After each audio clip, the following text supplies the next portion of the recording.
Hello नमस्कार दोस्तों, मैं सर सुनील पंचारी और मैं आप सबका यूडेट क्लासेस के इस डिजिटल प्लेटफॉर्म पर हार्दिक दिल से स्वागत करता हूं। दोस्तों, हम हमारी इस मुहिम के अंदर जो हम भारतीय संसद पढ़ रहे थे, भारतीय संसद के अंदर हमने लोकसभा राज्यसभा पढ़ी, उसके बाद इनके कुछ अध्यक्ष की विशेषज्ञता भी पढ़ी और कल का हमारा जो टॉपिक था उसके अंदर हमने जो भारतीय संसद के सदस्यों की अयोग्यता थी, यानी कि उनको किन आधार पर अयोग्य घोषित किया जा सकता है, इनके बारे में पढ़ा। तो यानी कि हम आर्टिकल 102 पर पढ़ चुके थे कि अयोग्य कैसे घोषित किए जाएंगे। उससे पहले हमें पता है कि जो आर्टिकल 99 है वो शपथ की बात करता है कि सभी सांसद संसद के सदस्य तभी कहलाएंगे जब वो शपथ ग्रहण कर लेंगे। उसके बाद आर्टिकल 100 के अंदर देखा था कि कोरम क्या होगा, इनकी बैठकें कैसी होगी, इन तमाम बिंदुओं के बारे में हमने चर्चा की। फिर आर्टिकल 101 पढ़ा। आर्टिकल 101 के अंदर प्रावधान है कि कोई भी सदस्य कब अपने एक पद को खाली करेंगे। एक पद को खाली करने की बात थी, जैसे कि दोनों सदनों के सदस्य हो तब एक पद खाली करो, अन्यथा राज्यसभा वाला पद खाली कर दिया जाएगा। अगर एक ही सदन के 2 सीटों पर है, अगर उसने निश्चित समय में एक सीट धारण करके दूसरी सीट खाली नहीं की तो फिर उसकी दोनों सीटें चली जाएगी। राज्यसभा और लोकसभा विधानसभा और लोकसभा दोनों की सीटें हैं तो उसको 14 दिन के भीतर भीतर अपनी एक सीट सेलेक्ट करनी पड़ेगी। यहाँ पर दोनों सदनों के मामले में उसे 10 दिन के भीतर अपनी सीट चुननी पड़ती है और विधानसभा और लोकसभा की सीट होने पर उसे 14 दिन के भीतर भीतर अपनी सीट चुननी पड़ेगी। एक और अयोग्यता थी, अगर कोई भी सांसद 60 दिन तक बैठकों के अंदर अनुपस्थित रहता है तब भी वो अयोग्य घोषित कर दिया जाएगा, यानी कि आप उसकी सीट खाली मान ली जाती है। ये सभी आर्टिकल 101 के अंदर प्रावधान थे। उसके बाद हमने कल आर्टिकल 102 के बारे में विस्तृत चर्चा की। उसके बाद देखते हैं आर्टिकल 103 है। आर्टिकल 103 कहता है कि कोई भी सांसद है वो अयोग्य है, इसका अंतिम निर्णय किसका होगा? अंतिम निर्णय भारत के प्रेसिडेंट का होगा। यानी कि जब ईसीआई भी उनको सिफारिश करती है कि आप इनको अयोग्य घोषित कर दीजिए, इस मामले में भी अंतिम निर्णय हमारी संसद का ही होगा, यानी प्रेसिडेंट का ही होगा। और आज का हमारा जो टॉपिक रखा गया है उसके बाद आता है आर्टिकल 104। आर्टिकल 104 कहता है कि अगर कोई भी सांसद इस शपथ को ग्रहण किए बिना संसद के सदस्य बन जाता है तब उसको प्रतिदिन, जितने दिन वो बैठक में आता है, प्रतिदिन के हिसाब से 500 रुपए चार्ज लगेंगे। यानी कि आर्टिकल 99 कहता है कि प्रत्येक सांसद को सदस्यता ग्रहण करने के लिए शपथ ग्रहण करनी पड़ेगी। अगर उसने शपथ ग्रहण नहीं की या फिर वो आर्टिकल 101 या आर्टिकल 102 के तहत अयोग्य घोषित होने वाला है या हो भी चुका है, उसके बाद भी अगर वो संसद की बैठकों में शामिल होता है तब उसको प्रतिदिन के हिसाब से 500 रुपए का जुर्माना भरना पड़ेगा। ये आर्टिकल 104 तक थे। हमने यहां तक के सभी अनुच्छेदों के बारे में चर्चा की। उसके बाद हमारा जो आर्टिकल है आज का वो है आर्टिकल नंबर 105, जिसके अंदर हम पढ़ने वाले हैं इन सांसदों को मिलने वाले विशेष अधिकार। कि सांसदों को कुछ विशेष अधिकार दिए गए ताकि वो अपनी विधायी प्रक्रिया को, क्योंकि संसद का काम विधान बनाना ही होता है, तो विधायी प्रक्रिया को स्वतंत्र रूप से प्रभावी ढंग से कर सके, बिना किसी दबाव में अपने इस कर्तव्य का पालन कर सके। इसके लिए भारतीय संविधान कुछ प्रकार के उन्हें विशेष अधिकार या उन्मुक्तियां या कुछ छूट प्रदान करता है। उसी के बारे में आज का हमारा ये टॉपिक रखा गया है। इस टॉपिक के अंदर हमें ये जो संसदीय विशेष अधिकार है वो पढ़ने हैं। इनको पढ़ने से पहले हमें देखना होगा कि ये संसदीय विशेष अधिकार किस किस व्यक्ति को मिले हुए हैं। पहला, जितने भी सांसद हैं उन सबको ये विशेष अधिकार मिला है।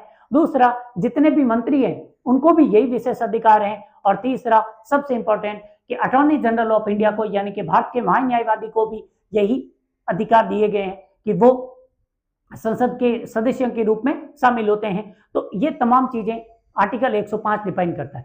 अब आर्टिकल 105 को देखते हुए विशेषज्ञों ने इसे 2 प्रकार की कैटेगरी में बांटा है कि कुछ सामूहिक विशेष अधिकार हैं, कुछ व्यक्तिगत हैं। जो सामूहिक विशेष अधिकार हैं वो दोनों सदनों को एक समूह के रूप में अधिकार दिए गए हैं और कुछ अधिकार सांसदों को व्यक्तिगत रूप से दिए गए हैं। तो आइए चर्चा करते हैं कि वो सामूहिक कौन से हैं और व्यक्तिगत कौन से। इन दोनों में क्या डिफरेंस है और कौन कौन से व्यक्ति को सामूहिक विशेष अधिकार दिए गए और कौन से व्यक्तिगत दिए गए हैं, इनके बारे में देखते हैं। तो कुछ सामूहिक अधिकार हैं उनमें सबसे पहला है कि संसद के सदन को या टोटल संसद को ही ये अधिकार है कि वो अपनी बैठकों में लिए गए निर्णयों की रिपोर्ट जारी करे।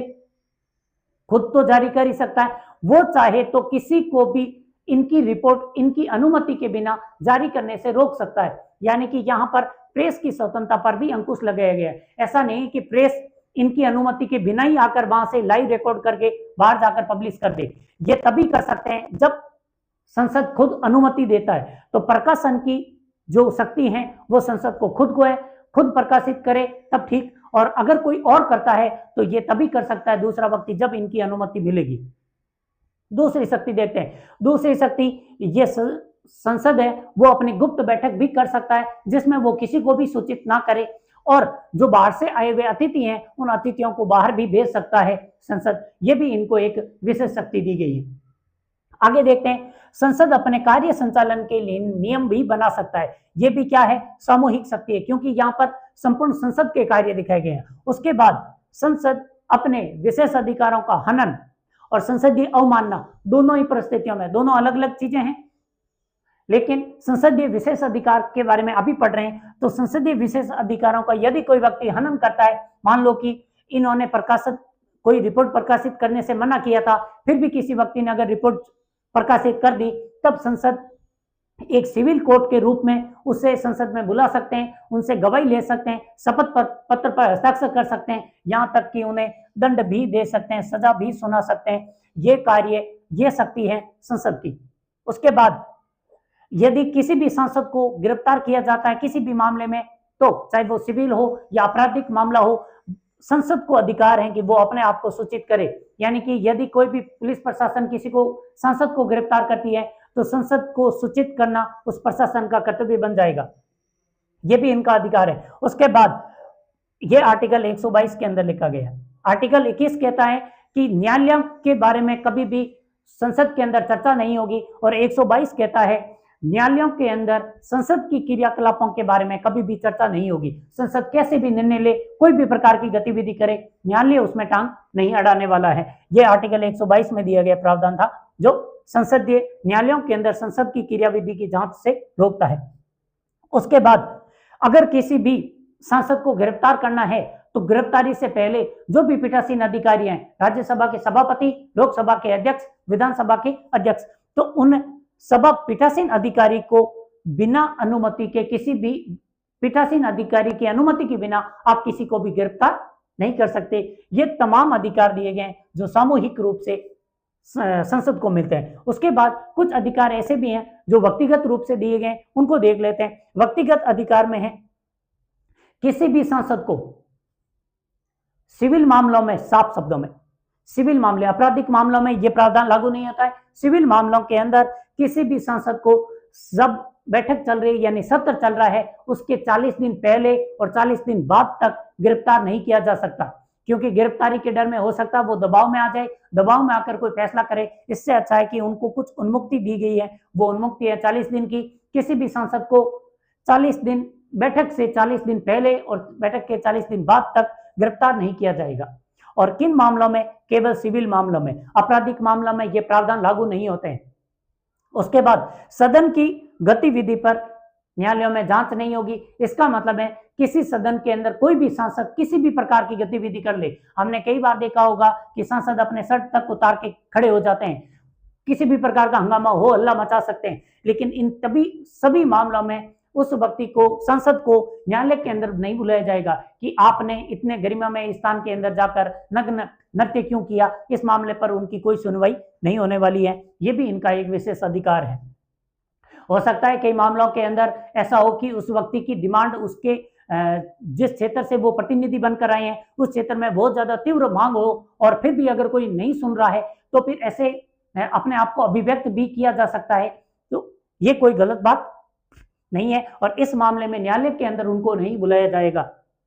और सत्र के दौरान न्यायालयों में सुनवाई, कहने का मतलब है यदि किसी व्यक्ति पर आपराधिक केस चल रहा है, क्योंकि सिविल मामले में तो 40 दिन तक कोई मामला ही नहीं होने वाला है, लेकिन आपराधिक मामला चल रहा है और अगर उसी दौरान सत्र भी चल रहा है तो फिर उस आपराधिक मामले में उनको किसी भी न्यायालय के अंदर जाकर अपने कोई भी जो सबूत वगैरह प्रस्तुत करने की, यानी कि उनको नोटिस जारी नहीं होगा। और वो तभी जाएंगे आपराधिक मामलों में जब सत्र नहीं चल रहा है। जब सत्र नहीं है, सत्रावसान की स्थिति में किसी भी व्यक्ति को आपराधिक मामलों में बुलाया जा सकता है, लेकिन जब सत्र चल रहा है तब तो किसी भी हालत में उनको न्यायालय में उपस्थित होने की जरूरत नहीं है, क्योंकि वो जनता के प्रतिनिधि हैं और जनता के प्रतिनिधि का स्थान विधायिका होती है, यानी संसद या विधानसभा होती है, उनको जेल में जाने की जरूरत नहीं है। तो ये भी उनको कुछ विशेष शक्ति देता है, यानी कि जो हमारा आर्टिकल 105 है वो 3 प्रकार की विशेष व्यक्तिगत विशेष अधिकार देता है, बाकी ये 5-6 प्रकार के कुछ सामूहिक विशेष अधिकार देता है। विशेष अधिकार बहुत छोटा सा टॉपिक है, ओवरऑल बताने के लिए था कि इनको किसी और सब्जेक्ट टॉपिक के साथ ऐड करना मुश्किल था, इसलिए मैंने एक छोटी सी क्लास ली है जिसके अंदर बताना था कि 105 तक के आर्टिकल कौन कौन से।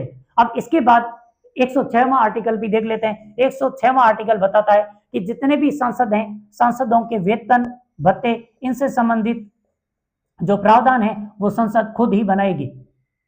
वर्तमान में सांसदों के जो वेतन भत्ते तकरीबन 1 लाख रुपए सैलरी है, और इनको जो पेंशन मिलती है वो अपनी सैलरी का अंतिम सैलरी होगी, उस सैलरी का 50% इनको मिलेगी, और इनके मृत्यु के बाद इनकी पत्नी को, यानी कि घर में जो सदस्य बचेंगे उनको फिर 25% इनकी सैलरी का पेंशन मिलेगा। ये सभी आर्टिकल 106 के अंदर लिखा गया है। उसके बाद अब आगे शुरू होगी 107 से लेकर संसदीय प्रक्रियाएं, यानी कि संसद में कौन कौन सी प्रक्रियाएं वहां प्रचलित होती है, कौन कौन सी क्रियाएं होती है और किस प्रकार बिल आएंगे, कितने प्रकार के बिल होते हैं। इन तमाम बिंदुओं पर चर्चा करने के लिए हम मिलते हैं नेक्स्ट वीडियो में। धन्यवाद।